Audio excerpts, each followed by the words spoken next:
Hello, hello, hello. It is author Tanisha R. Franklin. I am the author of the series God Changed My Story. Sorry, y'all. This is day 21 of 31 days with living with kidney failure with author Tanisha R. Franklin, y'all. It is day 21, 10 more days, y'all. It has been a joy getting on here, just encouraging others who may be dealing with kidney failure like me. Not just kidney failure, but any chronic disease. So if you're dealing with cancer, lupus, MS, diabetes, high blood pressure, the list can go on and on and on, but it doesn't matter what we are dealing with in our body, and what it matters is how we trust God and how good God is and how we are already healed, y'all.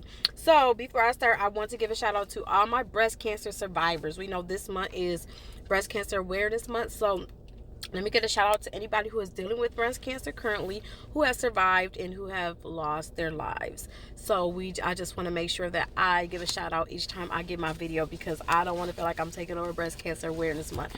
But I am being obedient unto God. I don't know why God selected this month, but I am being obedient unto Him. So I want to get on and give a word. If this is your first video, check out my Facebook and my IG page at God Changed My Story. You can check out my YouTube channel at GCMS capitalized God Changed My Story. You'll see videos 1 through 19 right now. I got to get 20 up. I did 20 late last night. And then also I have a podcast. Check it out. I will be posting this month's podcast on Thursday. So please check it out. And then you can check all the videos out on TikTok if you just want to check them out here. Let me get into my word. I'm back to the gym today, y'all. Yesterday is my anniversary. So I spent time with my Boaz. We enjoyed ourselves. So let me get into my word. God gave me this word, and the word that He gave me was to rest. And God gave me this word because this word is not just for me to give to His people, but it was also for me. God said, not just for you, but tell my people they need to rest. I think that when we go through so much in our body, we don't know how to rest. Our minds are going on and on and on. And then we got all these things like me. It's like times God has to remind me. He sometimes will shut me down where it's like, you know what, today you're not doing nothing. You're going to rest. Because even though I know that God is going to hear me, the enemy still attacks. He'll attack my mind if I don't properly rest. If you don't properly rest, the enemy can come in and change your thought process. Like he tried to change my thought process on yesterday. I'm like, you a liar, enemy. You are a liar.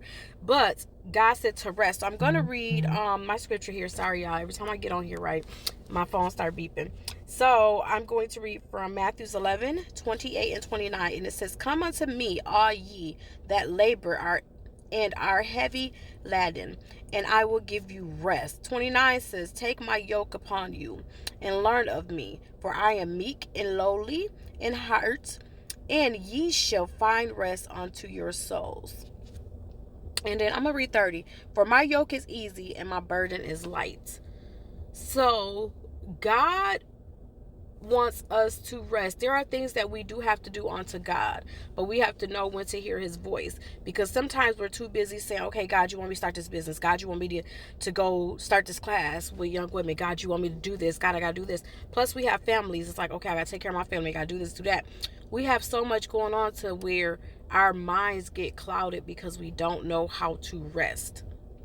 And I'm gonna read. I read out of the King James Bible today because I'm in my car, but I did write down this hope word from my Tony Evans Bible. It says, "You can find no rest in life until you find rest in God." Meaning that if you are not properly serving God, you're not gonna know how to rest. You're gonna think all these things of the world is more important. You're gonna think that, not saying that your family ain't important, but you will put your husband needs, your kids needs, your friends needs, everybody before God's needs. Meaning you're not going to pray when you need to pray. You're not going to fast when you need to fast. You're not going to read your word because you're going to be like, I got to cook dinner. Oh, this kid got to go to practice. This, and this. But when you seek God properly, God will show you how to rearrange your schedule. And I say that because He had to show me. I was like, God, oh my God, I have all this stuff going on, but I'm so tired. But God taught me how to get up early, go to bed early. And sometimes I go to bed late. Sometimes I can't sleep. Like this last night, I went to bed at like 11:45, And I was back up, I think, at 2 o'clock, and then I was back up at 4. And then I laid there for a minute, and I got up and I began to pray. But a lot of times, God would wake you up through the morning because there's things that He's like, get up and pray now. When God gets you up in the middle of the night, especially if you had just went to sleep and it's less than 2 hours, get up and pray. I get up and pray because it could be something going on in my neighborhood that I don't know about. There's been times where God got me up to pray. And I felt I was rested. Like, I wasn't tired. I got up, and I can remember 2 years ago, me and my husband, we purchased our car. God got me up at, like, it was the day before my birthday, and I was getting up. And God said, pray for all the kids. And I said, okay, Lord. He said, don't just pray for your kids. He said, pray for all the kids this morning. And I began to pray for all the kids. And so I went to take my son to summer camp. And I went to the hair store so I could finish my hair because my husband was going out of town for my birthday. And we had a car, and our car had got approved to be traded in for a new car. So my husband's like, well, I took your birthday off. Let's go get the new car on your birthday. I'm like, okay. And so as I'm at the light, I'm looking in my rearview mirror, and I'm looking, and I see this car. Granted, I seen him when I turned out, but he was so far back, so your speed don't matter. He wasn't going fast enough to hit me. I had enough time to turn, like a lot of time to turn. But it was a red light when I turned out left. And I'm looking, and I said, God, forgive me, y'all. I said, God, he's not stopping. I said, oh my God, he's not stopping. And next thing I know, the car hits me head on. My heart started pounding, and I'm like, I'm about to be crushed in between two cars because the car in front of me, he's gonna hit me so hard at impact that he's gonna force my car to hit this other car, and I'm just gonna be smashed in my car. And I began to just get scared. When I tell y'all, it was like God put an angel between me and that car. He hit my car, y'all. He hit me, never stopped. He was going like 40 plus miles, maybe 50, down like a 30-mile speed limit.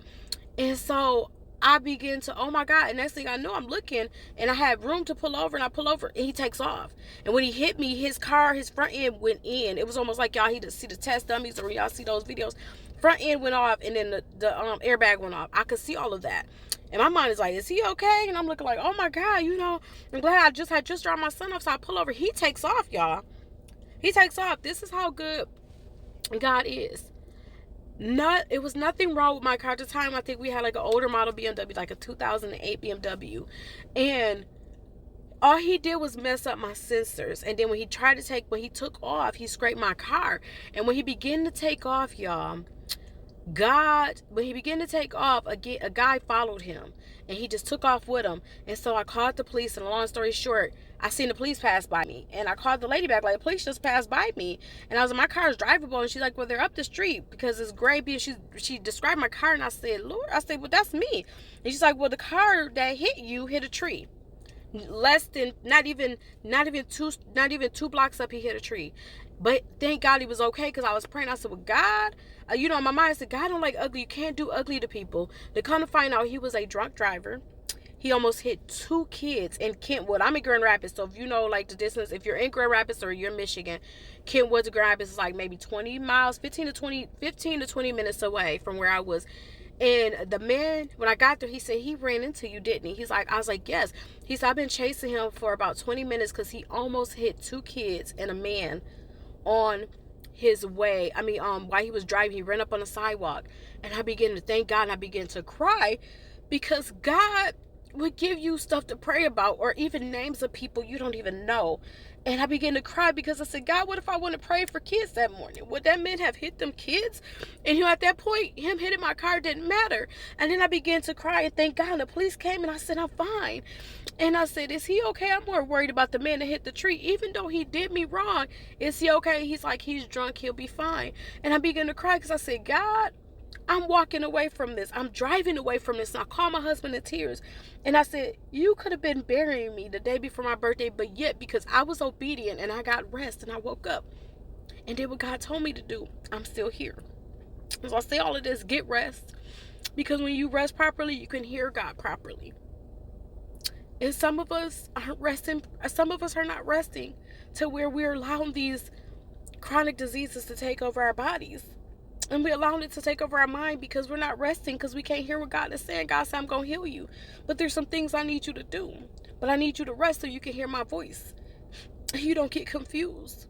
So rest on this week. Rest on this day. And I pray that y'all have a blessed day. And I pray that God continues to just bless you through this journey, and just know this too shall come to pass, and know that you are healed. It is already done. So y'all, I'm gonna get off here and get in here because y'all gotta go get some testing done today. And I pray that y'all have a blessed day, and I will talk to y'all tomorrow. Bye.